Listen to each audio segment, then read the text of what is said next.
In this lesson, we will look at the controls and indicators for the hydraulic system. Firstly, those used on older aircraft, and then we will examine the indications given to pilots on the electronic screens used on most new generation aircraft. Large aircraft with multiple hydraulic systems need fairly sophisticated control and indicating systems.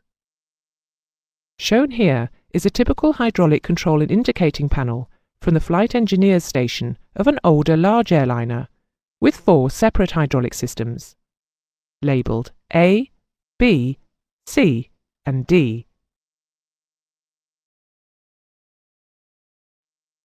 A clear window may be fitted in the reservoir to provide a means of checking fluid level during servicing.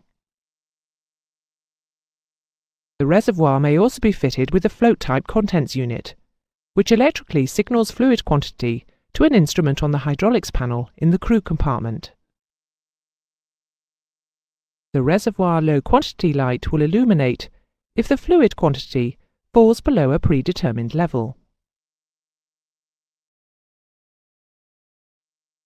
Fluid temperature is monitored by a temperature sensing element. If the temperature of the fluid in the reservoir becomes excessive, the high temperature light will illuminate.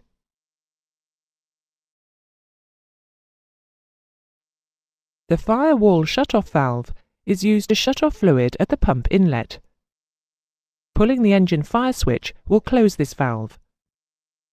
The flow bar is lit when the valve is open.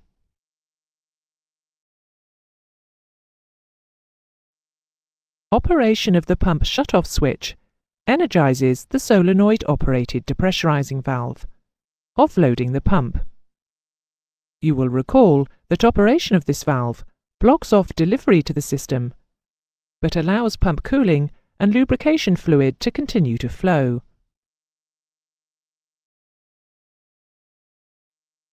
There are air turbine motor-driven backup pumps in the B and C systems. The switches highlighted here control these pumps.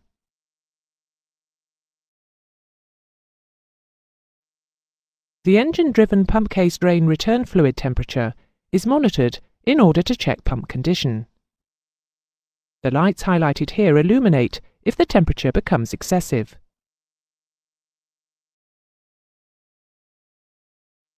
If the engine-driven pump outlet pressure is low, then a pressure-operated switch will illuminate the pump low pressure light.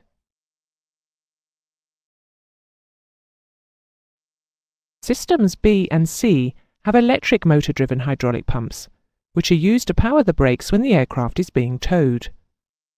They are controlled by the switches shown here.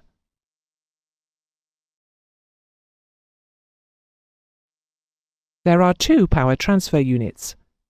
They use hydraulic motors in systems B and C to drive pumps in systems A and D respectively. They are controlled by the switches highlighted here.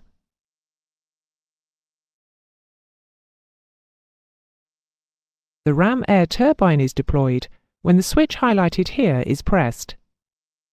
It will power hydraulic system B, which is used purely for the primary flying controls and wheel brakes.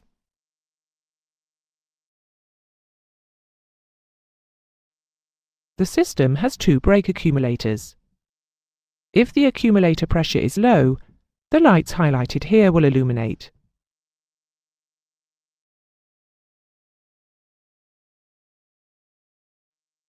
Large aircraft have electrically operated pressure gauges fitted on the hydraulics panel to indicate system pressure. Smaller aircraft may have a direct reading pressure gauge in the cockpit. In order to protect the system from leaks in the pipework to the gauge, and to prevent the cockpit from being filled with hydraulic fluid in the case of a leak, a pressure relay is often fitted in the line. The pressure relay consists of a cylinder with a free-floating piston inside it. System pressure is fed into one side of the piston, with the other side being connected through a pipe filled with fluid to the gauge. System pressure is transmitted through the piston to the fluid supplying the gauge. In the case of a leak in the pipework to the gauge, or in the gauge itself, only the fluid between the pressure relay and the gauge will be lost.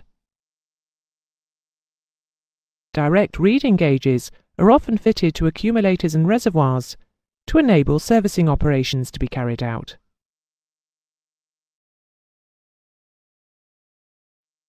Warning of overheating of electrical motors, which are used to drive backup emergency hydraulic pumps, may be provided by fitting a temperature sensing element in the casing. In the event of a motor overheat, the warning light will illuminate.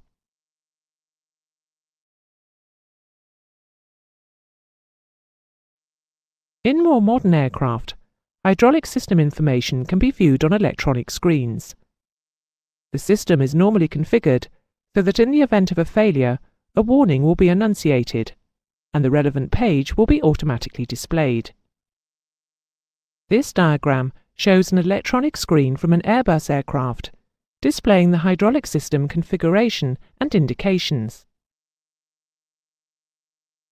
There are 3 independent systems. They are identified as the green, blue, and yellow systems. Reservoir quantities are graphically displayed here. The indication is green unless the reservoir level is low, when it changes to amber. These boxes indicate pump status. They show in line for a pump which is operating, and cross line for a pump which is not. System pressure is displayed at the top of each system. The ram air turbine and the power transfer unit configurations are also displayed. The flow arrowheads are empty when they are not operating, and filled green when they are. Here is a typical hydraulic control panel from a modern 4-engined aircraft. As you can see, it is much simpler than an older aircraft. However, again, there are 4 separate systems. The push buttons control the engine-driven pump depressurizing valves. They have pump low pressure lights integrated in them. The rotary switches control the electrically or pneumatically powered backup pumps, with their respective low pressure lights above. You will notice that the number 4 system switch has an extra position marked AUX. This position is used to operate a low-volume electrically powered pump to pressurize the brakes prior to engine start or when the aircraft is being towed. Each system has a master fault light. The cause of the fault can be found by checking system status on the electronic screen.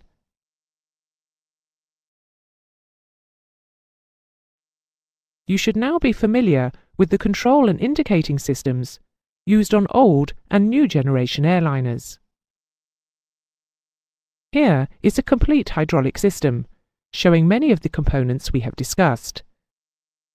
To review any component, you may click on it.